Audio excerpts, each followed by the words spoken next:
I love transplanting tomatoes, and it's like one of the best days of the year for me when I can go ahead and do this. And the seedlings have sprouted and they're ready to get transplanted into their own cups. And then from here, in probably 2.5 weeks, I'll be planting them in the ground. So it depends on the weather. We've had a lot of cold weather, but looking forward to having harvests of tomatoes for making spaghetti and meatballs, garlic bread. Absolutely love doing that. And then making chili is probably one of the things that I do the most. And then also just having slices of tomatoes for sandwiches or for hamburgers. So I'm really excited about starting this year. And it's great for me because this is an heirloom variety of tomatoes. And that way I know that whatever I grow, then I'm able to collect the seed. And then I can just keep going year from year. So I really do love that a lot. And I have a lot of seedlings here, more than I anticipated. I wanted to have 5 plants, but definitely have more than that going. But I'm going to go ahead and get these planted. So this is the Abe Lincoln heirloom variety. So I did not buy any seeds. I've just been collecting the seeds. And how I do that, I just take the seeds out of the tomato, and then I basically run it through a colander, like I have a screen like colander. And then I try to get as much of the kind of tomato gel off of there as I can. And then I put it on paper towel on like a glass plate or, a ceramic plate. And then I'm just like kind of mopping up that liquid. But what happens for me with saving tomato seeds is that typically I have like a seed fused to the paper towel. So I'm kind of like ripping up the pieces of that. And then this is what I actually planted this year. And you can see that they definitely germinate, and a lot more germinated than what I had thought I planted. My goal this year was to plant out 5 tomato plants, but I think I'm going to end up with probably 20 tomato plants. So I am going to plant all of them out. I don't want to waste that. If I have the opportunity to get like a huge harvest of tomatoes, I feel like why not, right? So what I'm doing is I'm just planting these in clear cups. I'm basically filling them about 3/4 of the way to the top, and then I just put my finger in or put like a plastic spoon in, and then I can pull a seedling out, and then I can just kind of drop it in that hole and then add more dirt to it. So here I'm pulling these seedlings out, and kind of like the mass of seedlings.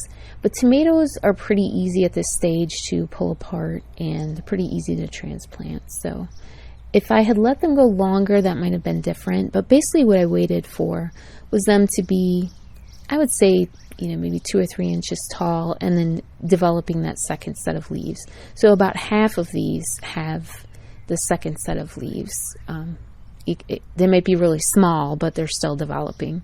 So at that point, I feel like they're strong enough to transplant, but yet they're not too big that the roots are getting root bound. So anyhow, I'm putting them in this cup, and then I'm basically adding more soil and then firming it around the base. And then I'm going to water it, but what I do is I water it once, and then I let that soak in for a few minutes, and then I'll do it 2 more times like that. And that way I'm not disturbing that new transplant, because I find that watering can really make them go sideways or bury them or whatever. So I'm pretty careful about how I water them. And then I'm also making sure that I'm labeling each one of these cups so that, I'm moving these around. I have my indoor seed starting area, which is like on a shelf, like a plastic shelf. And I have a video on that if you want to watch that. And then I also have a pop-up greenhouse outside.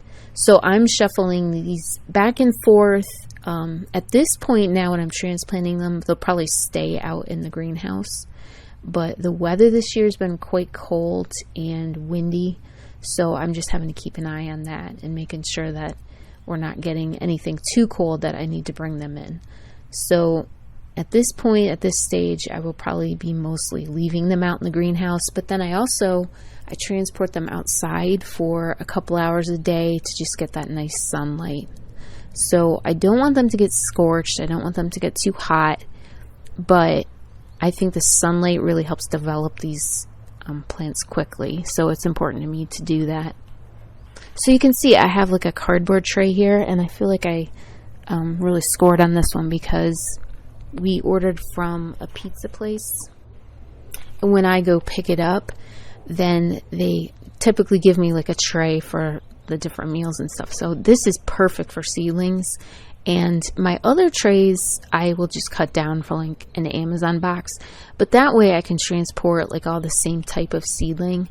And like I said, usually they're going from my indoor seed starting area to my pop-up greenhouse outside, and then I will lay them out in the sun as well for, you know, an hour or two a day.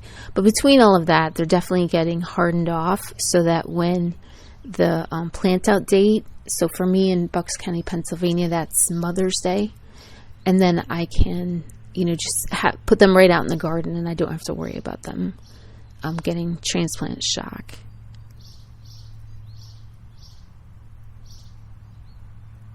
So you can see I do have quite a pile of little transplants here, and I'm just, sometimes I feel rushed, kind of get everything planted and whatever, but I'm just trying to take my time. That's why I bring like my picnic quilt outside, and I just kind of lay everything out, and that way it's just kind of a nice, relaxing, enjoyable time where I can just transplant everything. And then I can put all of these seedlings out into the greenhouse because there's plenty of space out there and plenty of shelves. So I don't feel like, you know, the more that I get, I know that I can accommodate it out there. Now, if you didn't have like a pop-up greenhouse, you could also put it in a sheltered area, and I'm sure that would work really well also. Now here I'm putting them back in the greenhouse. And you can see on these this nice set of second leaves. And they're doing well in the greenhouse. I'm keeping a close eye on them. I check them every morning and just make sure that, you know, that they're looking happy out here. And I feel like they're doing well, they're growing well, making sure that I'm keeping them watered. And also I'm pulling them back from, like, my greenhouse doesn't have a door. It has like an open doorway. And for me that tends to work because once you go into the greenhouse, you can feel a difference in temperature right away. So I could, you know, plastic that up, but I don't feel like I need to. But with these things, I'm putting them towards the, like, a more sheltered location in the greenhouse. And then that just gives them the opportunity to get sunlight, but then still be a little bit protected. So this is the broccoli seedlings, and there are videos on this as well. But these I feel would be ready to plant out. So once that date comes around, I feel pretty confident in planting these broccoli plants. And then here's some lettuce plants as well. And I'm growing those on my kitchen countertop, but I thought I would put a few out here in the greenhouse to just, you know, see how they do.